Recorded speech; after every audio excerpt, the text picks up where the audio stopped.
Can the DC Universe survive an onslaught of terrifying and vicious beasts, especially when those beasts used to be heroes? Well, let's hop into the pages of Titans Beast World issue number 2 and find out together, shall we? So then, picking up directly from where the last issue left off, Garfield Logan the Beast Boy had managed to save planet Earth from an invasion by the Necrostar. Unfortunately, in doing so, he was corrupted by the evil magic of Dr. Hate, which in turn spread like a disease and corrupted anyone else that had one of Garfield's spores inside of them, turning them into horrifying beast creatures. Cyborg ends up coming to in space with Raven finding him, and from there, everything pretty much goes from bad to worse as thousands of new beast people are being born every minute. No one feels this change in the natural order of the universe more than Animal Man Buddy Baker, aka the Avatar of the Red, who, man, you know what, it's sad they only pull out this character for events just to show how totally boned everyone else is, am I right? Elsewhere, Nightwing and Batman valiantly fight side by side to try and keep the peace. They figure if they can quarantine all the people who aren't affected by Beast Boy's spores, maybe they'll have the opportunity to study one of the beast people and understand what makes them tick. In a very sweet, very heartfelt little aside, Batman saves a scared little boy whose family's car comes under attack by the beast people. Bruce tells the kid that he's going to be okay, that his father and Nightwing are waiting for them. Only for the kid to ask Batman if Nightwing is his son, which he says yes, he is. And man, isn't this just a very nice little counterpoint to what's going on post-Gotham War in the main Batman book, where Bruce is acting all weird and stoic again? In fact, hey, speaking of stoicism, Batman ends up getting bitten really bad in the fight, and Nightwing tries to get him to open up and admit how hurt he is, you know, on the scale of 1 to Bane, how broken up are you? But as always, Batman needs to forever play the tough guy and not open up. Nightwing does open up, though, saying that he partly blames himself for everything that went down. He backed Beast Boy's play, and now all of this has happened. Batman, again, responds in actual good parent mode by saying that Dick shouldn't beat himself up about all of this. It was the right plan at the time, and because of that, they actually have a world to save. It's after that things really do go from bad to worse, as Batman and Nightwing end up getting jumped by a giant snake creature. That's pretty bad in and of itself, but worse still, one of the spores is released from the snake and gets into Batman, infecting him. And I know what you're probably thinking, oh, Batman's been infected by a parasite that turns people into animals. What are the odds that he turns into a giant bat monster? Only, no, for some reason they decide to not go the deeply ironic route and Batman instead becomes a wolf. Yeah, I guess getting yourself intertangled with Beast Boy's changing powers is kind of a crapshoot, though it is funny how some are jokes, like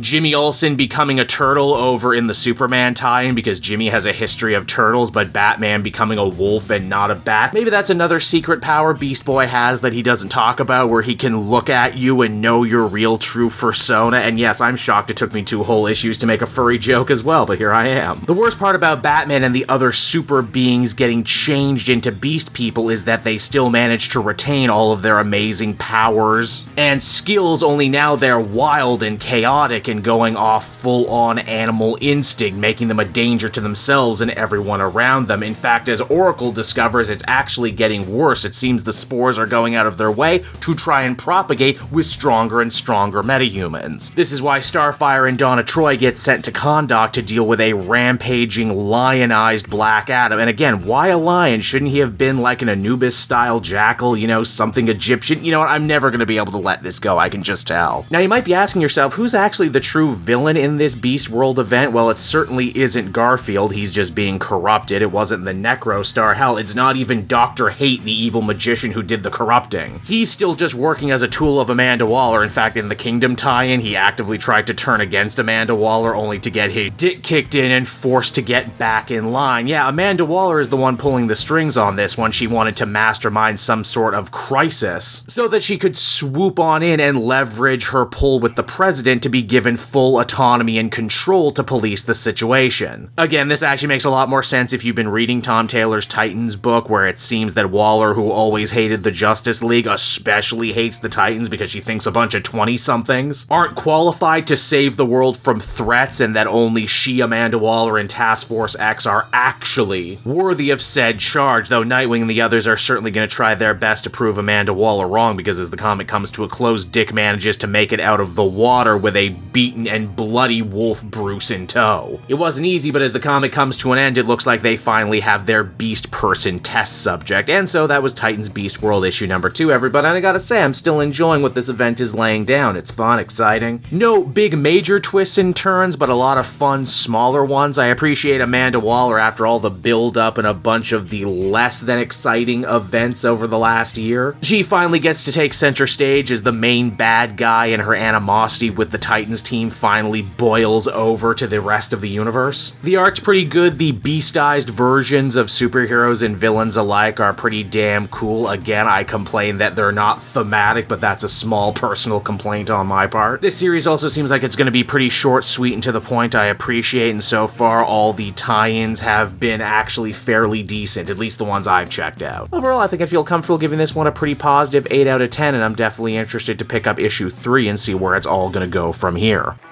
Hey there everyone, it's your pal Cape Joel again, and if you're seeing my face right now, that means you watched to the end of the video, and I'll always be grateful for that. Retention helps in this crazy YouTube game, and so does becoming a patron. If you head on down to the description, you can find a link to my Patreon page. Recently just redid all the tiers, a lot of cool stuff offering up there, exclusive commentaries, exclusive polls, behind the scenes concept art for Capes and Quest. That's the brand new D&D show I've started soon. Never been a better time to become a patron. You can become a patron for as little as $1 a month and help the channel grow and, help me continue to deliver content like what you just saw. So I want to thank you all, and I will see you again next time. Bye-bye.